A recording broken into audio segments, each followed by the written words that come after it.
congratulating Indiana on a great run and a great season. I have such respect for the way they play, the way they're coached.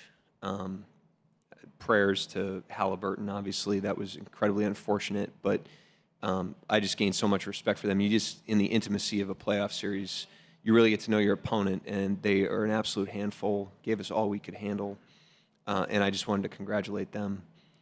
And I also want to just take the time to congratulate the city, Mr. Bennett, Sam, the rest of our organization. I'm sure we'll talk about the players, but a group of people that really deserve this, and I'm humbled that I get to be a part of it, and a huge congratulations to all of them.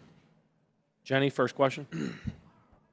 Hey, Mark. Jenny Carlson with the Oklahoman. After you did your on-stage interview, I watched, and you migrated to the back and just stood and watched things happen. I'm wondering what was going through your mind in those moments.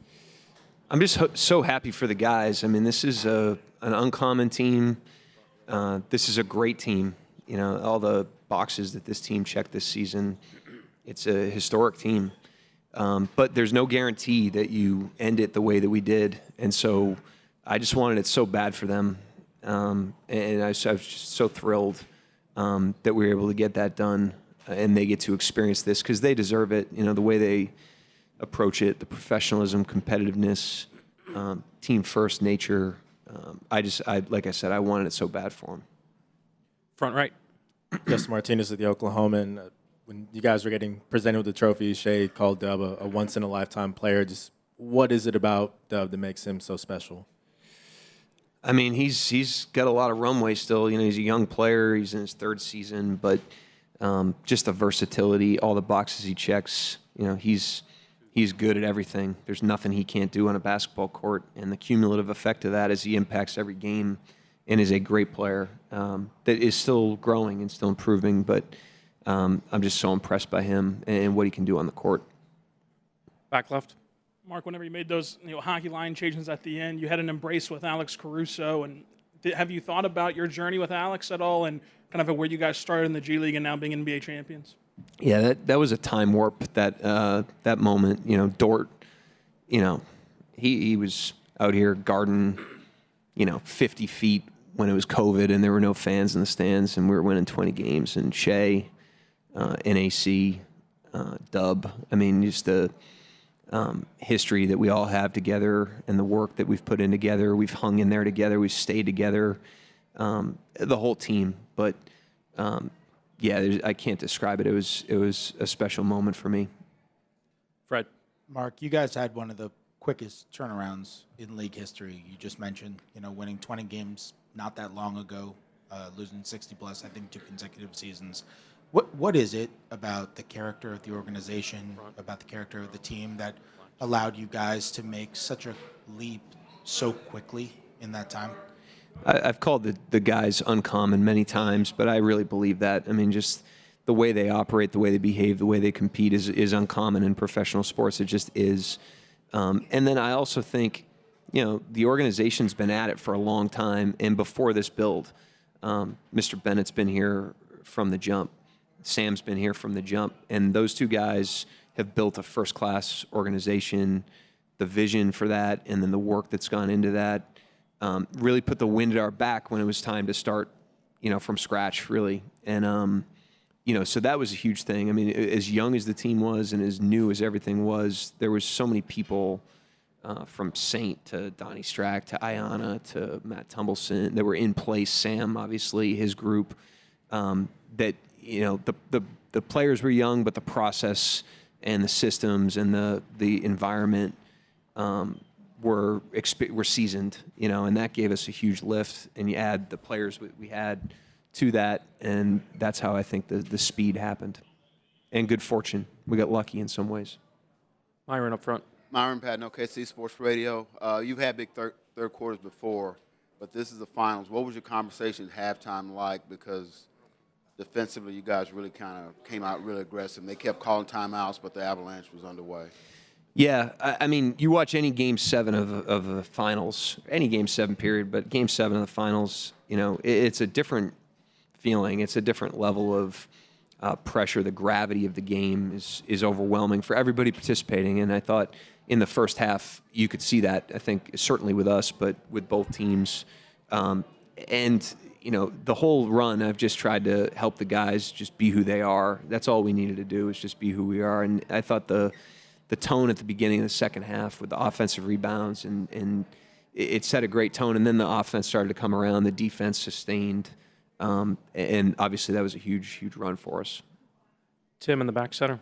Tim Reynolds with the AP. Mark, I'm going to take a risk and ask you about your least favorite topic, which is yourself. A lot of people have coached this game, and only 8% of them have won a championship. What will this mean to you? What will it mean as far as your journey and the fact that you probably proved a lot of people right and a lot of people wrong along the way? But what will this one mean? I'm incredibly grateful. Grateful to Sam and Mr. Bennett for the opportunity. Grateful to the players, and I just feel such a sense of responsibility when you have a team like this. Everyone says, the team's hard to coach, and usually that has a negative connotation. But when you have a team that's this talented, this committed, this professional, this competitive, this willing to sacrifice, that's the ultimate pressure on a coach, because you want to serve that, and they deserve that, and that's what gives me the most pride right now, is that I feel like I was able to do that for them because they deserved all of this. So that's really what I'm feeling right now. Second row on the right. Guilherme Sacco from ESPN Brazil. Coach, congratulations on the title. Thank you. I know that you didn't have the time to reflect about it, but you guys just went through one of the best final series ever, like in terms of basketball play.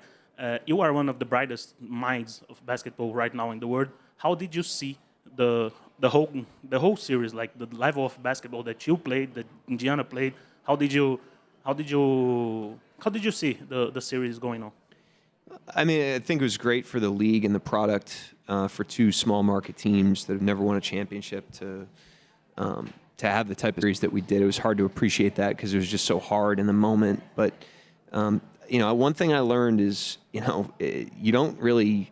It's hard to get to your ceiling as a team in the playoffs when you're playing great teams over and over again. It's really about how high your floor is. And I thought was the mark of our team. I mean, you have to really grind it out, and it's an endurance race. And you have to be able to win in the mud. You have to be able to win ugly. You have to be able to gut it out. And that's what we did. The team did an unbelievable job of that. Valencia. Valencia King, Real Talk Sports. Congratulations, first of all. Thank I'm going to circle back to a phrase I mentioned to you a few series ago. Be where your feet are. Both Shea and J-Dub said that. In 3 words, can you describe be where your feet are? How are you feeling right now? Yeah, I mean, I think the team did a great job of that. I mean, we lost a tough game in Game 6. We went there to win. We really felt good about that game, and we did not perform well. And you're coming into Game 7, anything can happen. And I thought the team did a great job of just staying present in the game. Even when, we're down 1 at halftime, the game was not easy for either team. And I just thought the guys did an unbelievable job of rooting into the moment, trying to win the next possession, just let the game unfold the way it does. And the guys have done a great job of that all year. They did a great job of it tonight. Michael Martin, Let's Talk Thunder. Mark, over the course of your tenure, you talked about being 0-0, give or take 1,000 times. I wanted to ask, after winning a championship, can you acknowledge that you're 1-0? Yeah, I mean, those are you got to have those themes, and this team responds well to those things. If you put the right thing in front of them, they really take to it.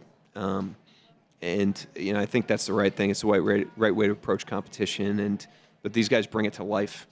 With the way they play. I mean, you could talk about it all you want, but it comes down to how you perform, and these guys perform like competitive monsters. Thank you, Coach.